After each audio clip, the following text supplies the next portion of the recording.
Media people, clear, public, informed public, provided must be very honest, unbiased, objective. That's important. The media people, please carry continuously thorough investigation. All these, because of the spot where you have some doubt, thorough investigation.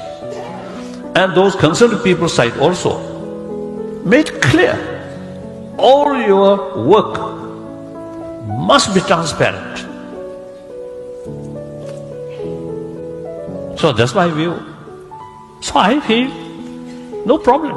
Come here, meet people and talk. Because of some criticism, remain distance, not much use. Come face to face and talk. Because frankly, bluntly, truth always remains truth.